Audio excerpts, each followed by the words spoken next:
کلمات مبارکه مکنونه. شرحی در شأن نزول این کتاب. حضرت ولی عزیز امرالله می‌فرمایند پس از کتاب ایقان که مخزن حقایق اسرار الهیه و مکمن معارف بدیعه ربانی است، مجموع جواهرآسای کلمات مبارکه مکنونه را باید یاد نمود.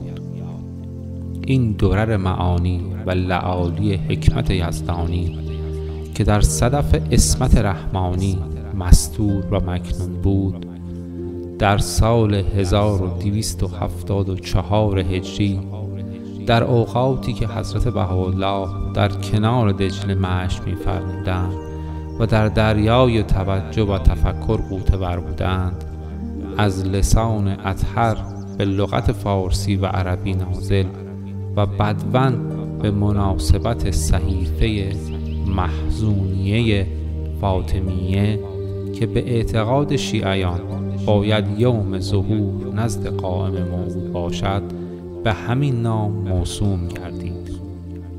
و صحیفه محزونه صحیفه‌ای بود که جبرئیل به امر الهی برای حضرت فاطمه آورد و حضرت علی علیه السلام آن را کتابت فرمود و تلاوت آن در احیانی که آن مخدره کبرا از رحلت پدر بزرگوار غرق در دریای احزان و تأثرات شدیده بود، مایه تسلی و تشفی خاطر مبارکش می‌گردید.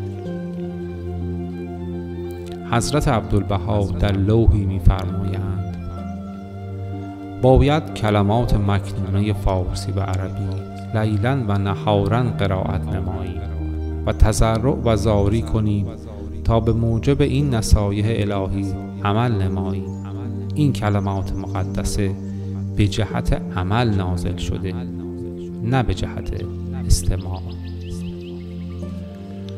همچنین می‌فرمایند هر نفسی به ملکوت ابها توجه نماید و منقطعاً اما سوی الله سیر و سلوک فرماید، کلمات مکنونه بخواند و به موجب آن عمل نماید، یقین بداند که منصور و مظفر گردد و مؤید و موفق شود. این کلمات وصایای قطعیه و نصایح کلیه الهی است. بر جمیع احبا واجب قطعی است، فریضه مبرمه است که بخوانند و به موجب آن عمل نمایند. و کلمات الهیه به جهت عمل به آن نازل شده، نه به جهت محض خواندن. بسیاری از نفوس تلاوت نمایند ولی ابداً در فکر عمل به آن نیستند.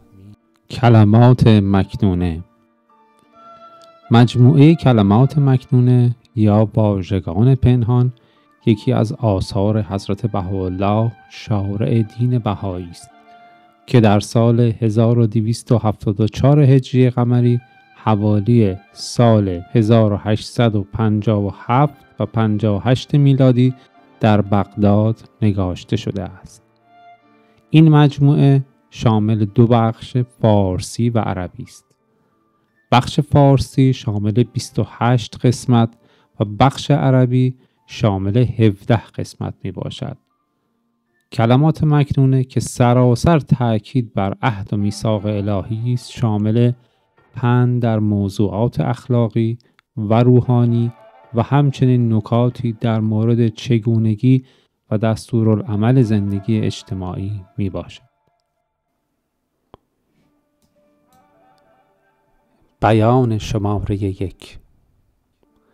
به نام گوینده توانا، ای صاحبان هوش و گوش، اول سروش دوست این است.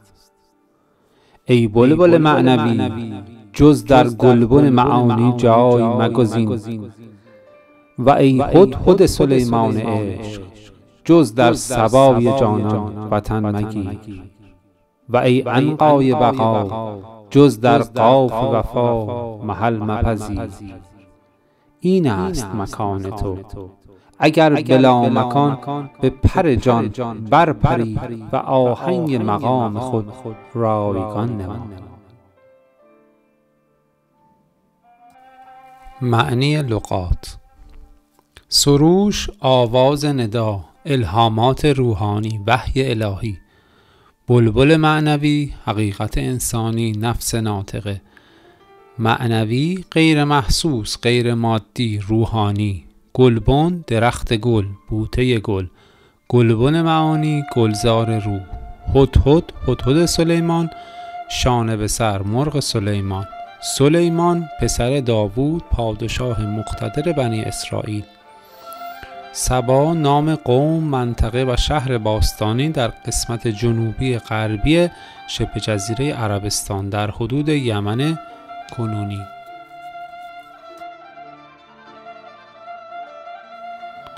عنقا، نام دیگر سیمرغ. منظور حقیقت انسانی است که هدفش پرواز در هوای قدس روحانی است.